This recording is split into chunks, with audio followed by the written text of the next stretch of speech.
If you look at the iPhone, which is, or a phone, which is what we use pretty much every day, we didn't go from a situation of having a separate camera, a separate bank account, computer, newspapers, PlayStations, phone lines, or whatever. And then all of a sudden, we went to one device that had all of those aspects. It was a multi-stage process. It will take time to manage. And it could well be that we start off with a monthly pay cycle where you take down a little bit of your cash each week to help you if you have a tire burst on your car or whatever, or you need to buy some food. It could well be that over a period of time, we move into, rather than what I see as early wage access, which is a little bit of an advance on your salary, to what is, in the Disney case, actually earned wage access. Welcome to the Payroll Podcast, the show that explores the latest insights and innovations in the world of payroll. I'm Nick Day, founder of JGA Recruitment, a specialist global payroll search firm. I'm also a qualified executive coach and a recognised Reward 300 member. And my goal for this show is clear. It's to bring you expert guests and payroll leaders who are driving this industry forward. From cutting-edge technologies and trends to compliance, analytics, automation, leadership strategies, and more, we're going to cover it all on this show to help you to deliver accurate and timely payrolls across your organizations. So let's join together in raising the strategic profile of payroll worldwide. Grab your coffee or your favorite beverage and let's get started. Hello and welcome back to the Payroll Podcast. My name is Nick Day, CEO at JGA Recruitment Group, and we are specialist payroll recruiters. Remember, if you enjoy the show, please do share it with all of your payroll colleagues and friends. The more we share the show, the more we can raise the profile of payroll for everyone. And of course, if you do get a spare moment to review the show on Apple Podcasts or indeed your favorite podcast platform, please remember to do so. Every review makes a difference. So thank you very much for those that have already done so. Anyway, today I am joined very excitedly by Ted Bechman, the Chief Finance Officer and founder of Income Group.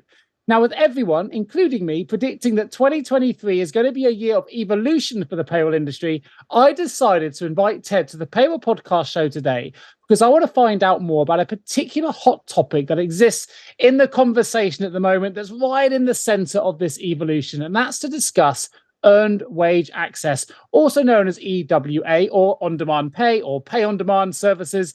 Whatever it is you've come across, it's something that people are discussing at the moment, and there's a lot of misunderstanding. So I want to find out exactly what EWA means for payroll.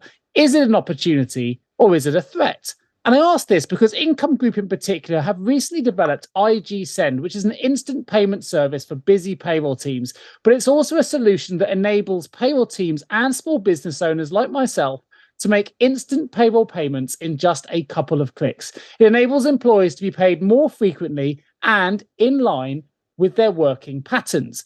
Now, I say this because I believe there's a huge amount of misconception around current EWA solutions. And with many payroll professionals still not aware of how far the needle has actually moved since the concept was first introduced, I want to invite Ted today to really bring us up to speed with what earned wage access really means for payroll professionals as we move forward. For example, you may or may not be aware that EWA solutions these days, including the IG Send solution, often come at no additional cost to employees, meaning they can access wages they have earned in real time for free. And I highlight that because often people think it's related to loans of some sort. And we're going to get into the detail of that further during the course of today's show. Finally, with 80% of employees saying they would prefer to have their pay automatically streamed into their bank accounts as they earn it, and with 91% of millennial workers stating they think their employer should provide earned wage access, I, of course, want to find out more today about the evolution of earned wage access, and who better to ask than the founder of Income Group, Ted. So, Ted, welcome to the Payroll Podcast. How are you feeling today? I'm feeling good. Thank you for inviting me, Nick. It's my absolute pleasure. I'm going to start with my first question, which is something I ask all of my guests, and that's this: what does the word payroll mean to you? I'm going to start off by using a famous game show, and I'm going to say that probably this is the moment I phone a friend, because I've listened to a number of your podcasts. There have been some fantastic answers. Broadly speaking, it helps the world go round, and I don't think I can better many of those answers. But the one thing that I feel very passionate about is that I see it as the most undervalued asset stroke discipline in a corporate infrastructure. You have CFOs, you have CTOs, you have CEOs, you have God knows what officers, and yet the discipline that deals with the biggest asset, which is the payroll and the individuals who are paid, which is the reason they come to work, that have to deal with HMRC and all their compliance issues, making sure that the company is clean, that processes and creates the highest value transaction each month, is not represented at the C level unless it is invited in by one of those other disciplines. So I think in answer to your question, what does payroll mean to me? I think I'd take answer C. It helps the world go round and is the most undervalued discipline, asset in the corporate infrastructure. And that's my final answer. Love that. Fantastic. What a great response. And also, let's be honest, this is coming from someone, ladies and gents, that are listening to this show, who is a CFO, which I think is really interesting, has a background in corporate finance, working for top 4 firms.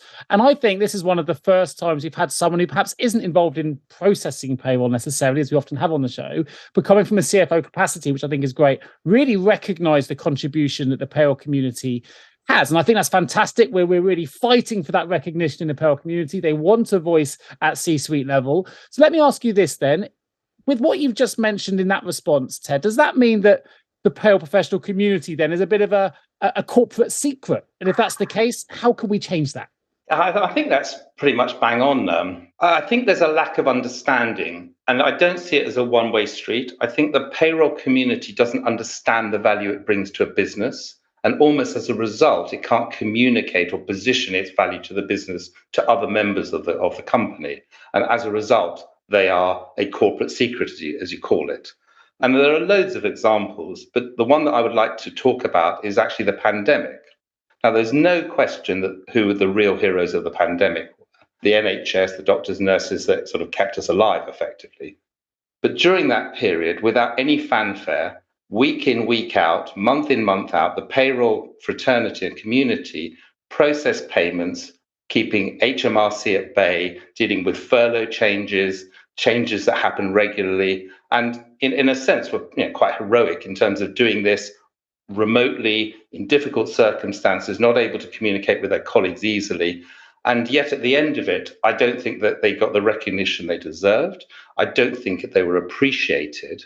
And I think it was really down to the fact that nobody understood what payroll people do and how complicated it is. Unless you're actually in it, you see it as being, something that, well, that group of people down the corridor just produce and I get paid.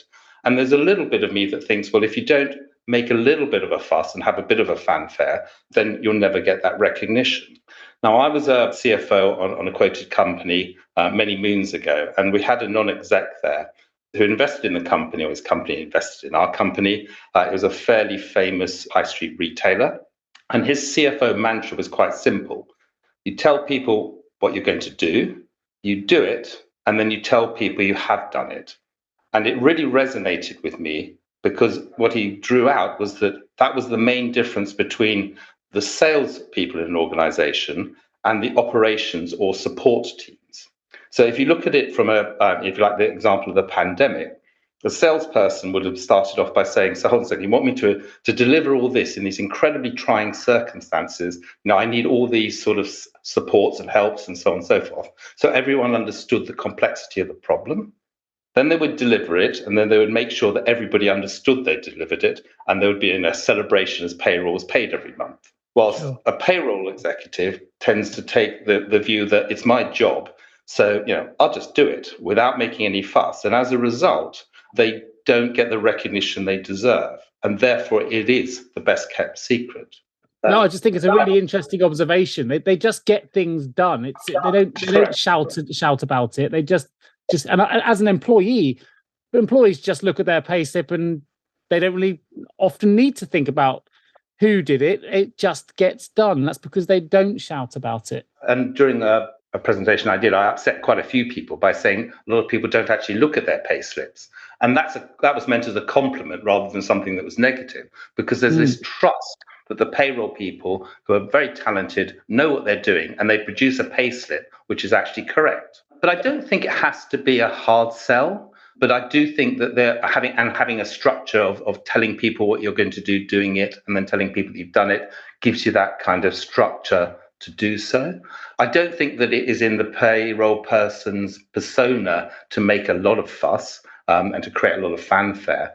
And I love humility. I think it's a great quality. But sometimes it's critical to step in, because if you don't, it has a negative impact on the company and its individuals. And as a provider of EWA to the corporate world, that's my biggest concern. And I do see humility as a great quality, but I'm not convinced that being a hidden strength is a good trait to have.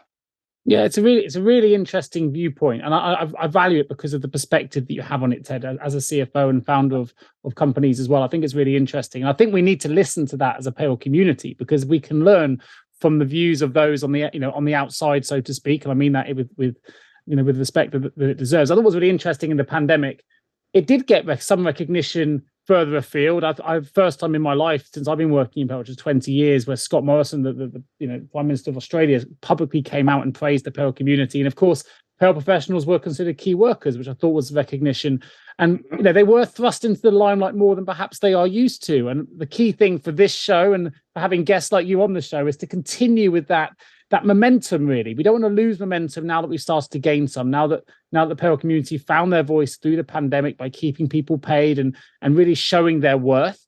It's always been there, but it hasn't been thrust into the limelight like it was in that pandemic. Now we need to keep that train moving forward. And it's interesting because they are a very humble group, a humble profession.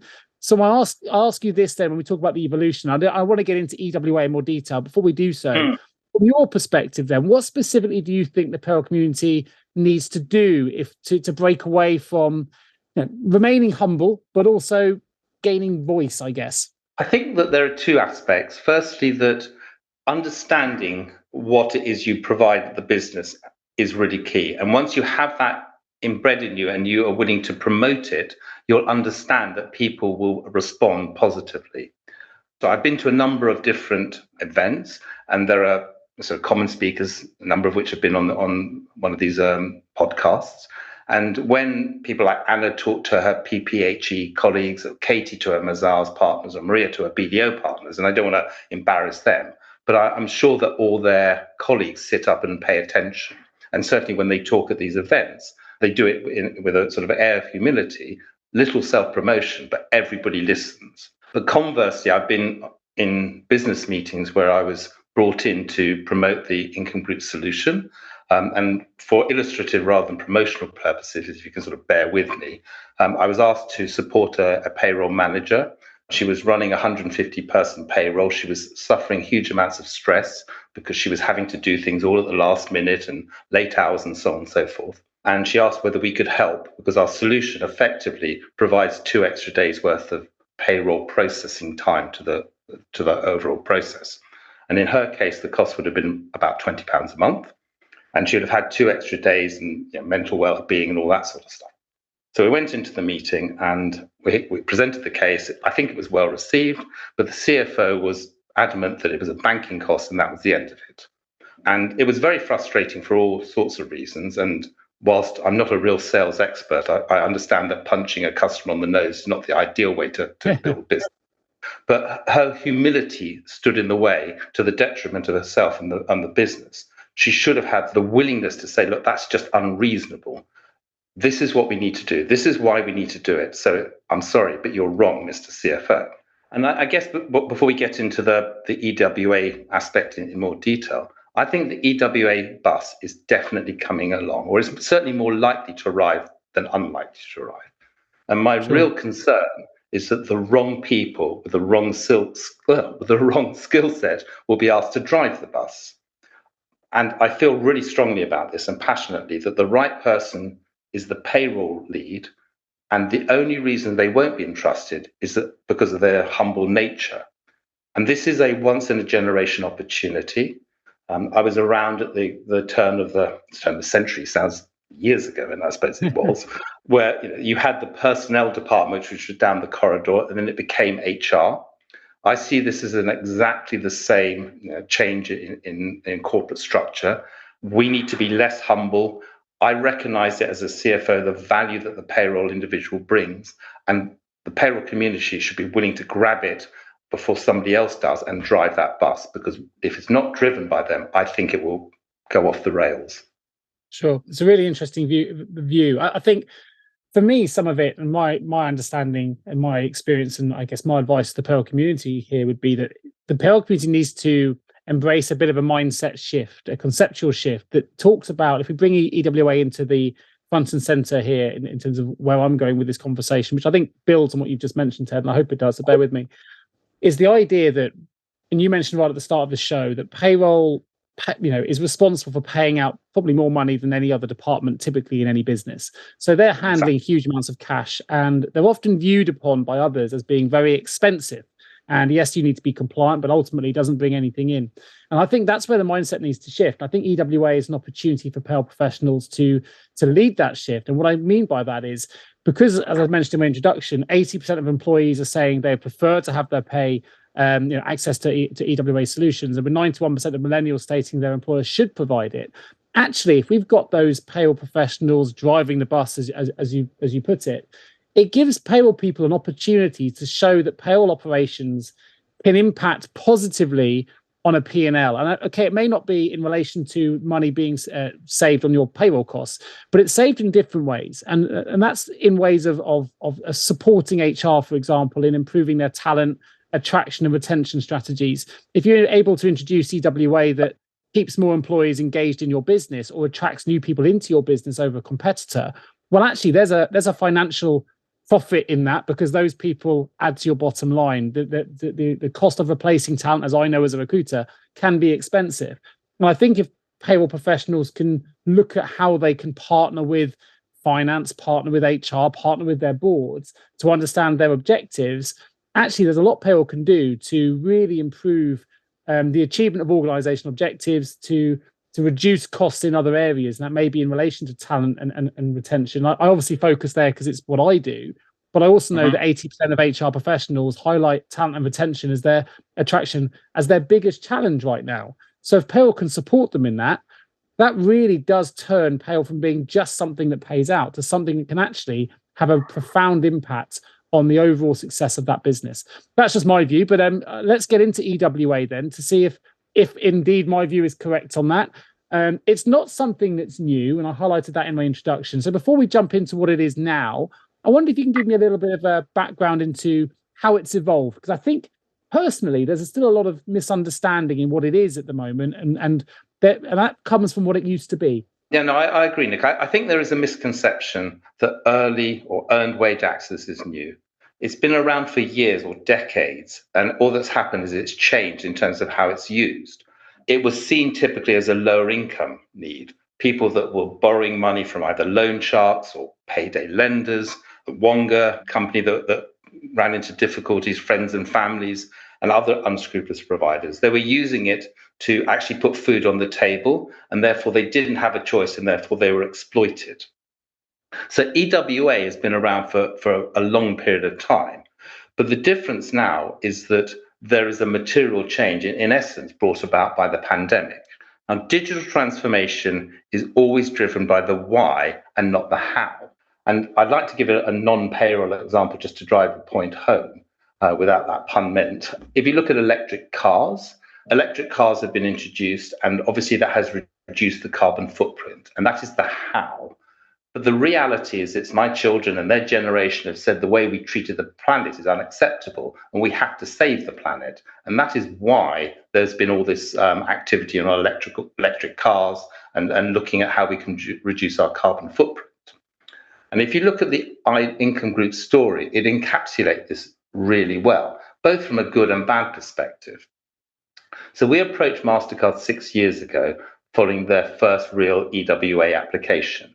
And if you're familiar with the US, they have approximately 5 million households who are called unbanked. And as the name would suggest, they can't get hold of bank accounts. So they have to use cash to transact. Yeah. A number of these people were cab drivers. And in the olden days, you had a yellow cab, you stepped into the yellow cab, Ted paid Nick his fare, and Nick went off and bought petrol and paid for lunch with the cash that I provided.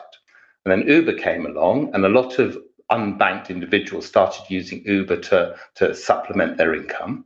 They then ended up being paid through Ted updating his Uber app with the fare. It went onto Nick's Uber account, but Nick couldn't actually use it to buy anything. So he was stuck.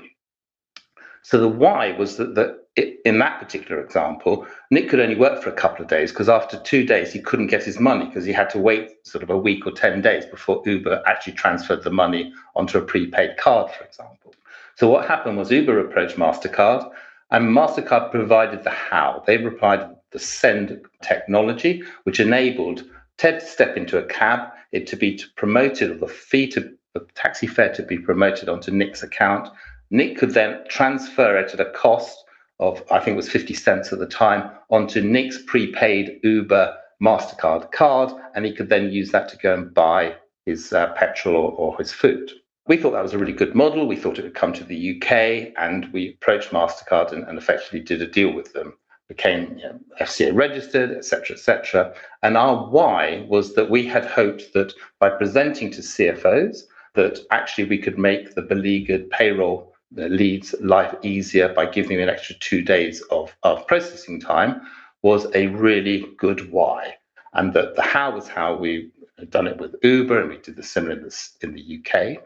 But the reality was that the why wasn't compelling enough. Now, we did have some success. We did, we've done almost 1 million transactions, a couple of £1 billion worth of value. But however we sort of cut it, the why was not compelling enough. But that has now all changed, which is why EWA is so mainstream. And the pandemic has been partly the reason. Brexit was another reason. But it also became a real corporate problem. I remember watching the TV and they were showing food banks in the US, and it was no longer full of blue-collar workers. There were hundreds of cars, which were sort of middle or upper-class cars, standing or queuing at the food banks, having to use that as a way of feeding their families. So it was now no longer a lower income problem. It was a mid, if you like, the equivalent to Middle England problem.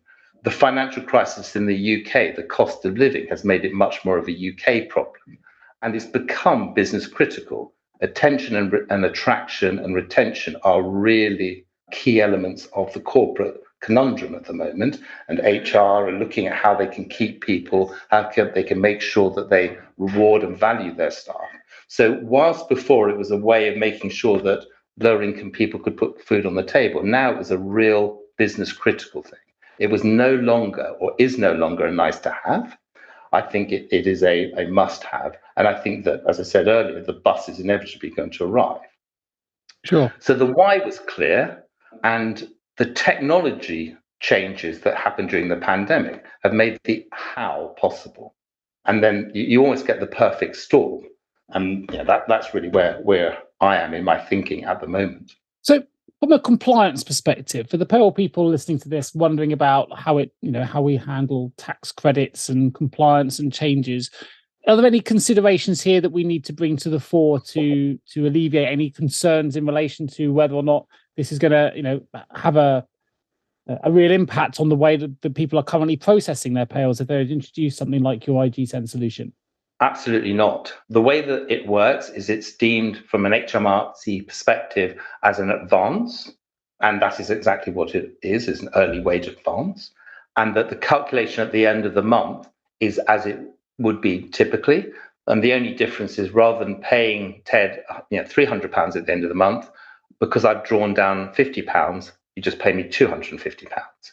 Now, there are some things that you have to be, you have to carefully manage. So you have to make sure that I've earned enough during that period in order to facilitate that.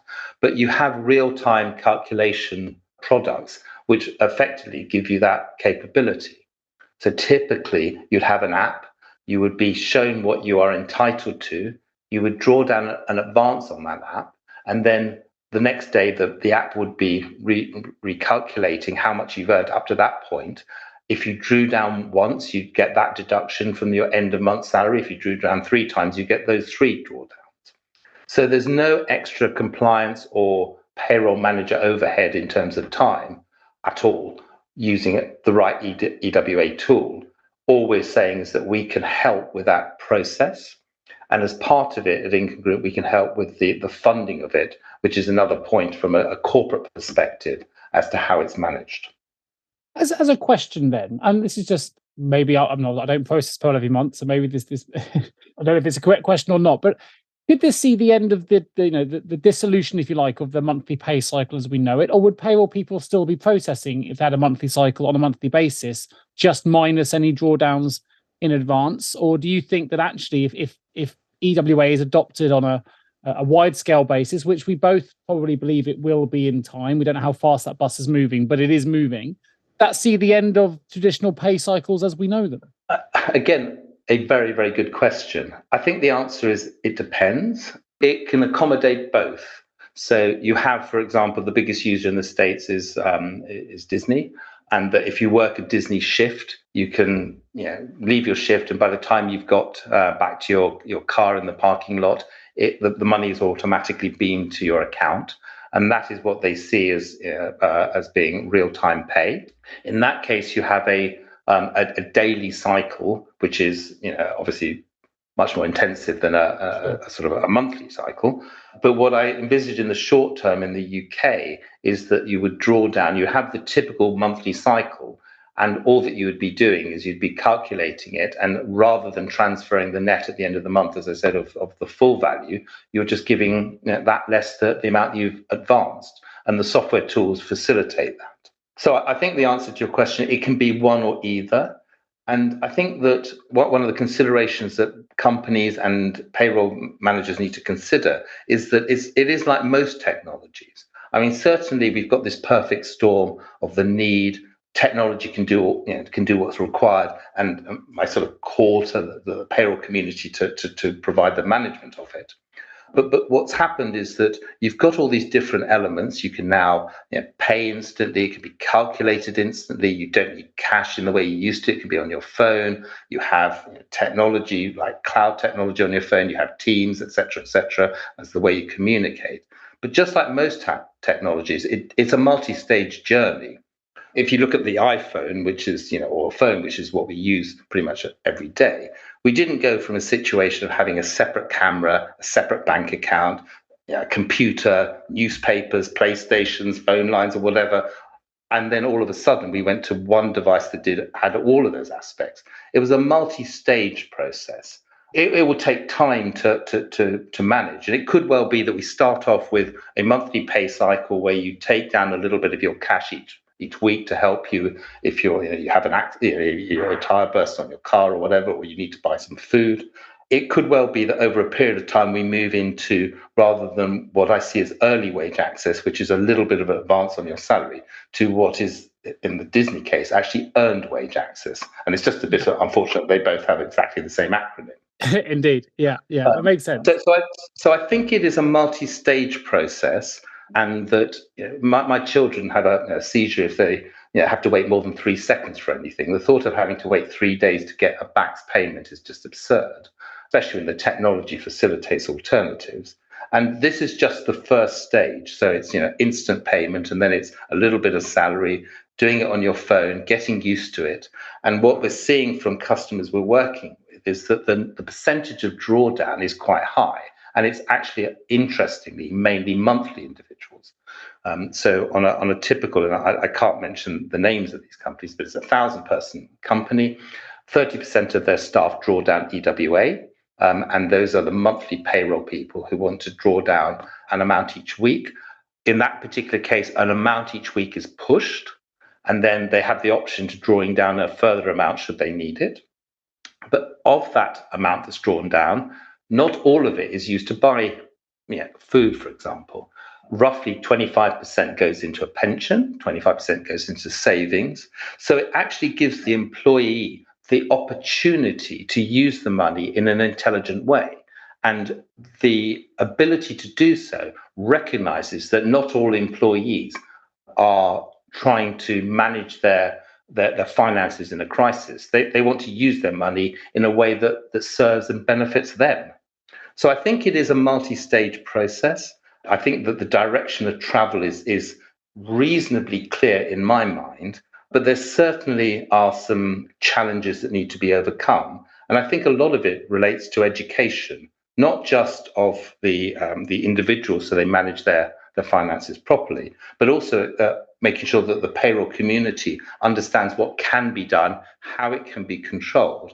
And if I'm looking to them to be the driver of this bus, they've got to understand how the bus works. And at the moment, that is something that is in its embryonic stages of education. And there has been pushback, and you can understand why.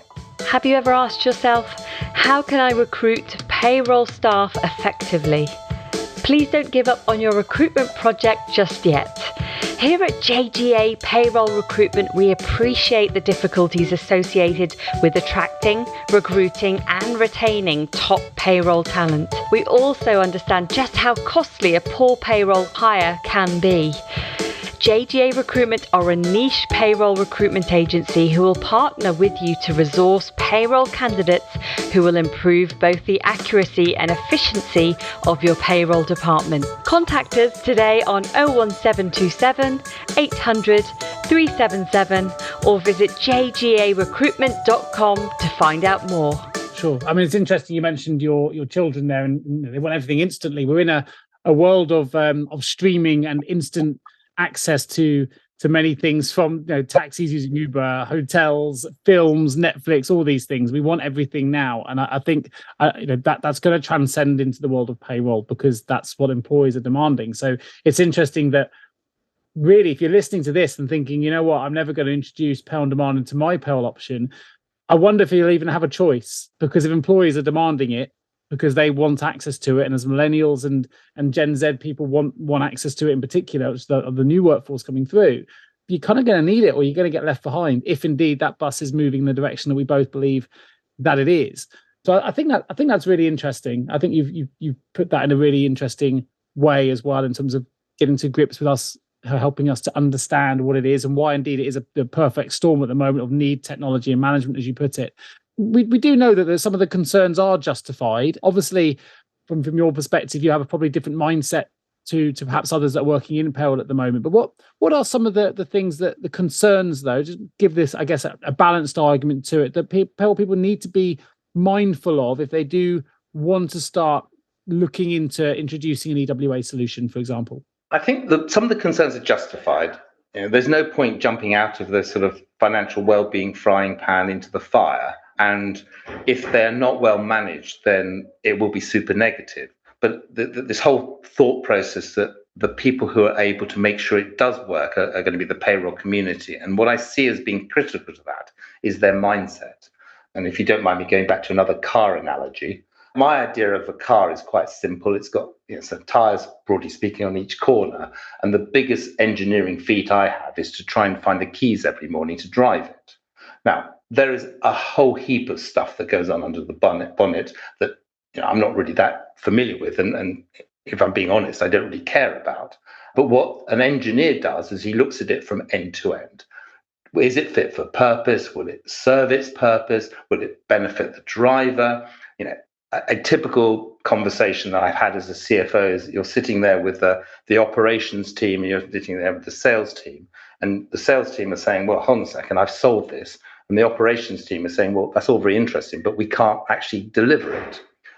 The mindset of the payroll fraternity is that they want to deliver compliant payroll. They don't want to deliver payroll, and this is my perspective, it's compliant payroll. 100% accurate, 100% on time. And it's all about the end-to-end process.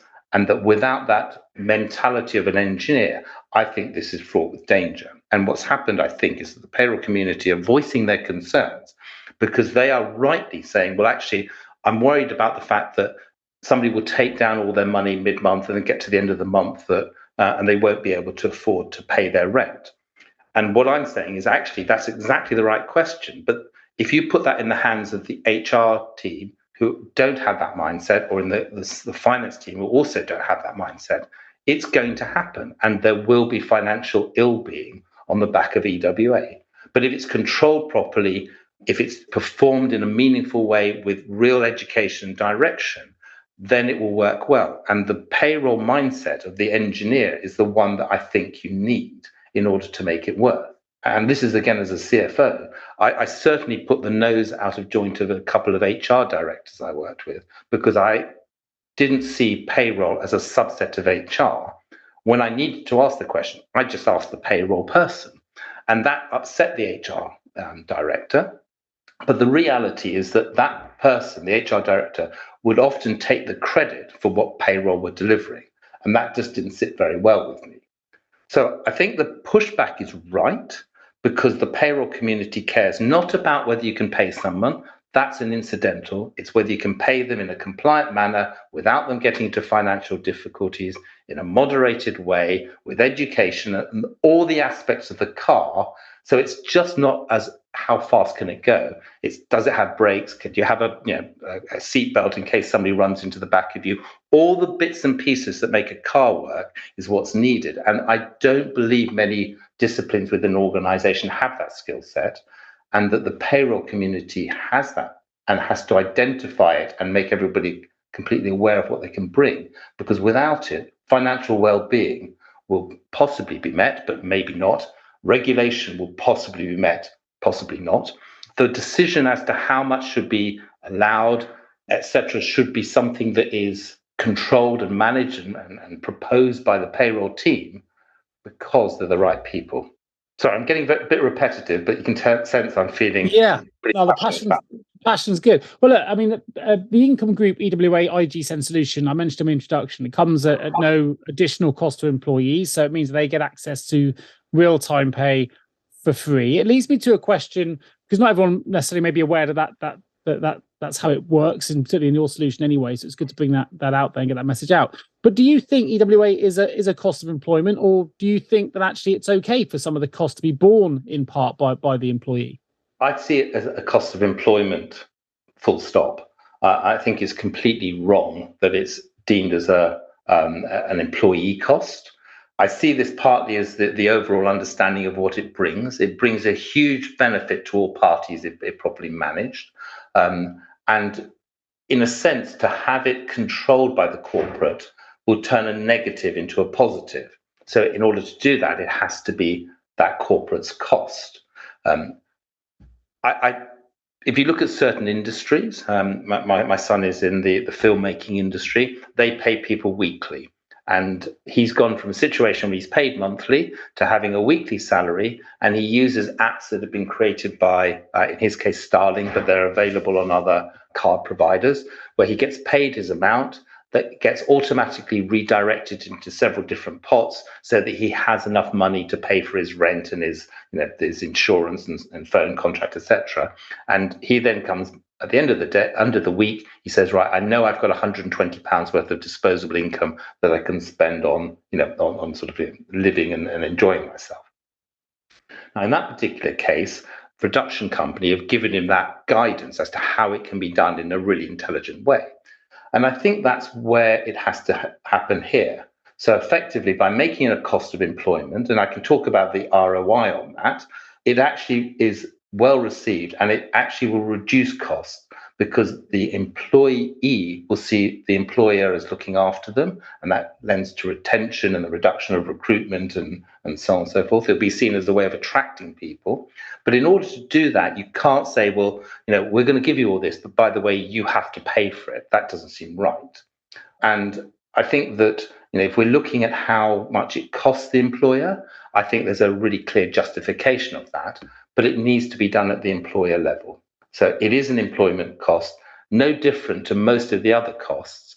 And to charge people £1.75 to draw down out of a £30 or £40 drawdown is a ridiculous rate of interest, which is just not justified. And as soon as you see it as a cost of employment, not as a cost of banking, I think it automatically falls into the employer cost, which is where I think it should sit.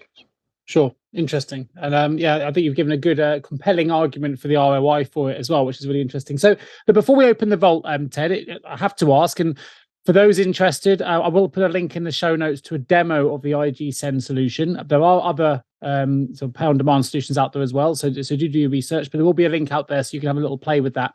But I wondered if before we open the vault, you could just give us a bit of an overview of what IG Send is and how it's come about from the income group and the services you guys provide. Sure. So simplistically, we provide the payment aspect of the payroll process. So if you have a time recorded system, a payroll calculation, we can help fund and transact that payment. It can be done in stages. So if you're as I referred to earlier, beleaguered payroll individual, then you're struggling with the 5 days to create your payroll, and then it sits in the back system for 3 days, and you want to make it so that you have, of that 8 days, 7.75 to process your payroll. We can make payments instantaneously. They can be scheduled and changed up to the last second. And we can go from zero to processing and paying a payroll with them in a matter of seconds. So that's our core proposition. What we also do is we facilitate the ability to draw down that early wage access. So effectively, the customer is charged an amount per month.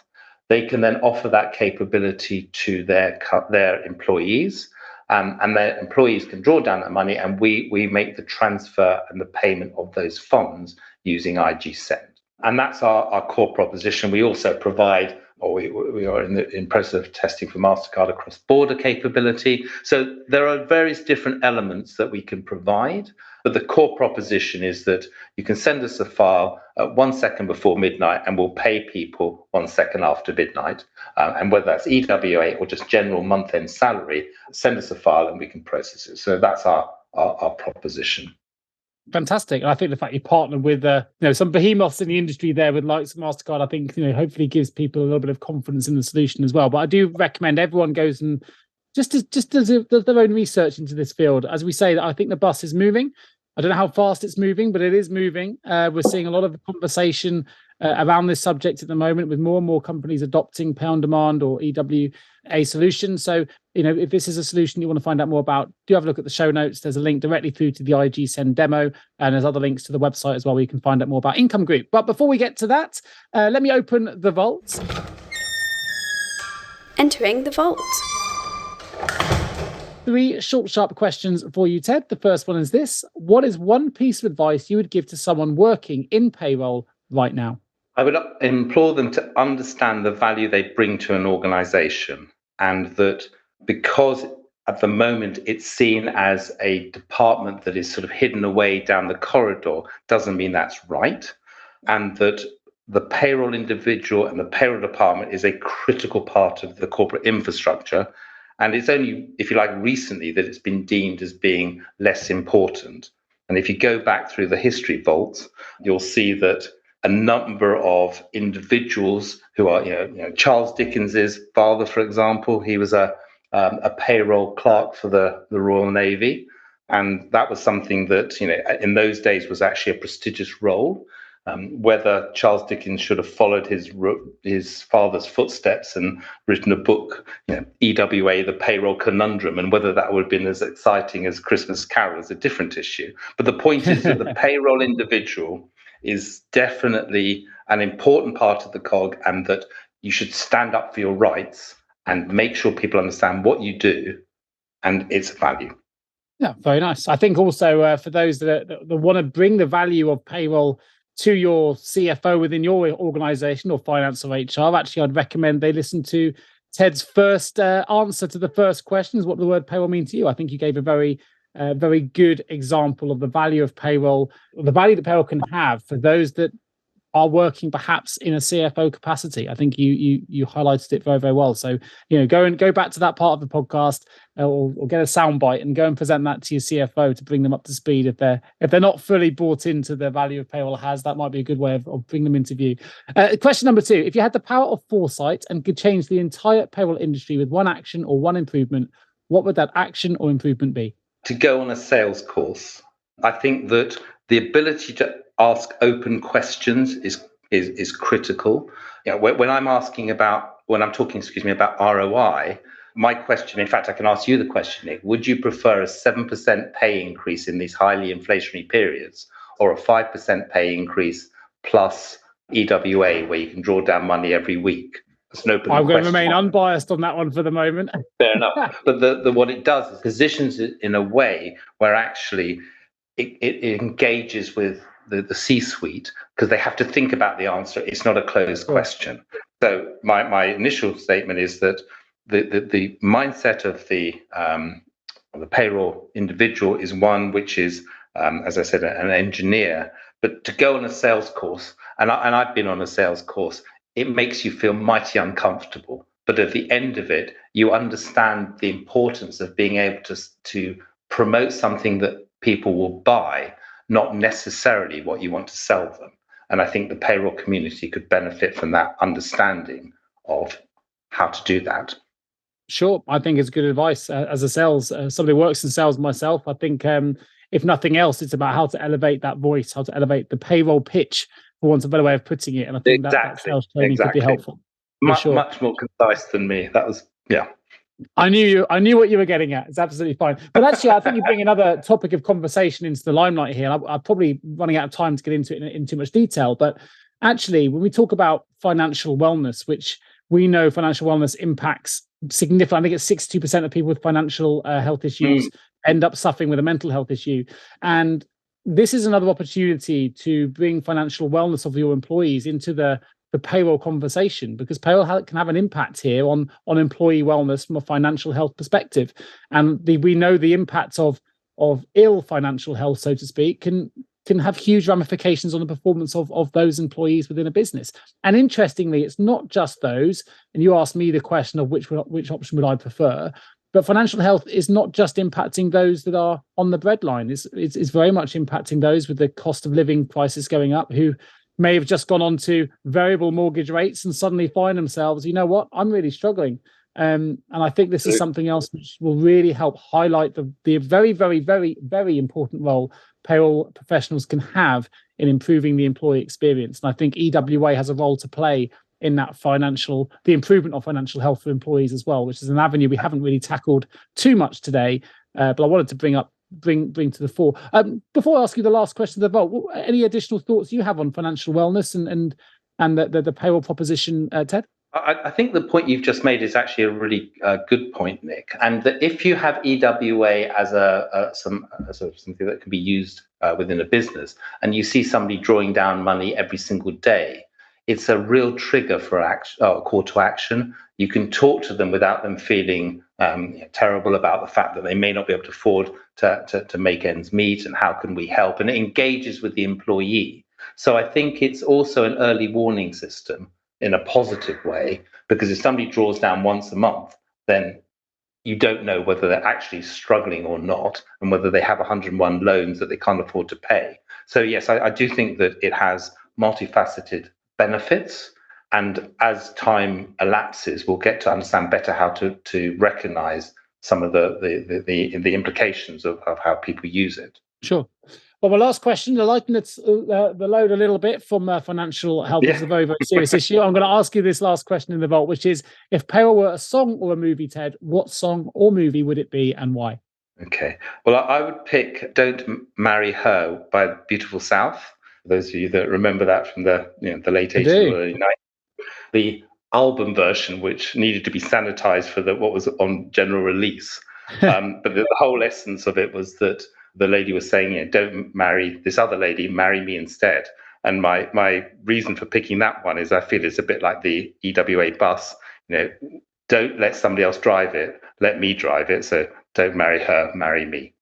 Very nice. I can sense you've thought about that one, which is great. It proves you've listened to this show on more than one occasion. Listen, Ted, it's been an absolute pleasure having you on the show. And I think it's been a really important conversation here about something that I think is still very, very much misunderstood. As we say, the bus is moving.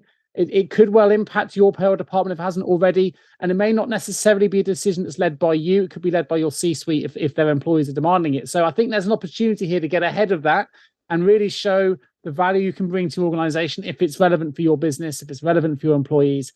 There's a real opportunity here, as Ted said, to take the lead on this and make sure that you're the one driving the bus. So Ted, thank you ever so much for bringing us up to speed on the evolution of payroll and the evolution of EWA. And of course, for those that want to find out more, you can go to their website, incomegroup.co.uk.